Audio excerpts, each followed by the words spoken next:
Hi friends, எப்படி இந்த மாதிரி க்யூட்டாக ஒரு கிஃப்ட் டே பண்ணலான்னு பார்க்கலாமா? நான் கொடுத்துருக்க மெஷர்மெண்ட்டில் கேன்வாஸ் ஷீட்டை கட் பண்ணிவிட்டு ரெண்டாக ஃபோல்டு பண்ணிக்கோங்க. ரெண்டாக ஃபோல்டு பண்ணிவிட்டு ஒரு ஹார்ட் மாதிரி இந்த மாதிரி ட்ரா பண்ணிக்கோங்க. ட்ரா பண்ணிவிட்டு அதை நம்ம கட்டரை வச்சு கட் பண்ணிக்கலாம். கட் பண்ணதுக்கு அப்புறமா அதை சைடில் தனியாக வச்சுக்கோங்க. நான் கொடுத்துருக்க மெஷர்மெண்ட்டில் ஒரு கேன்வாஸ் ஷீட்டை கட் பண்ணிவிட்டு 7 சென்டிமீட்டருக்கு மட்டும் இந்த மாதிரி ஃபோல்டு பண்ணிக்கோங்க. நம்ம ஃபஸ்ட்டு ட்ரா பண்ணியிருந்தோம்ல அதே சைஸுக்கு வச்சு இந்த மாதிரி ட்ரா பண்ணி அதையும் கட் பண்ணி எடுத்துக்கோங்க. இப்போ தேர்டாக நான் கொடுக்குற மெஷர்மெண்ட்டில் கேன்வாஸ் ஷீட்டை கட் பண்ணிவிட்டு 1 சென்டிமீட்டருக்கு இந்த மாதிரி மடிச்சு விட்டுக்கோங்க. அதில் இந்த மாதிரி கம் அப்ளை பண்ணிட்டு நம்ம ஃபஸ்ட்டு ஒன்று பண்ணோம்ல அதை இந்த மாதிரி வச்சு நம்ம அப்ளை பண்ணிக்கலாம்.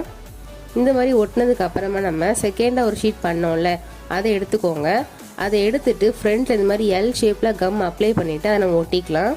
ஒட்டினதுக்கு அப்புறமா 7 சென்டிமீட்டரில் ஃபோல்டு பண்ணணும், அதை பின்னாடி வச்சுருங்க. இதுக்கப்புறம் நம்ம ட்ராயிங்ஸ் பண்ணலாமா?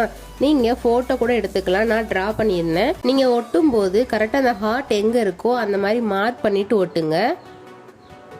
நான் கரெக்டாக அந்த ஹார்ட்டின் ஷேப்பில் வச்சு மார்க் பண்ணிவிட்டு அதுக்கப்புறம் தான் ஒட்டியிருந்தேன். இந்த மாதிரி ஒட்டினதுக்கு அப்புறமா நம்ம இப்போ டிசைன் கொடுக்கலாமா? நான் இந்த மாதிரி தான் டிசைன் கொடுத்துருந்தேன். நீங்கள் உங்களுக்கு பிடிச்ச மாதிரி கூட கொடுத்துக்கோங்க. சப்போஸ் நான் வரைஞ்சிருந்தது பிடிச்சிருந்துச்சுன்னா இந்த மாதிரி கூட நீங்கள் வரைஞ்சிக்கலாம்.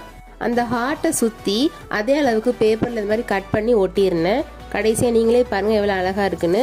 இந்த கார் ஐடியா பிடிச்சிருந்துச்சுன்னா கமெண்ட் பண்ணுங்கள். இந்த வீடியோக்கு மறக்காமல் லைக் அண்ட் ஷேர் பண்ணுங்கள். முக்கியமாக சப்ஸ்கிரைப் பண்ணுங்கள். பாய்.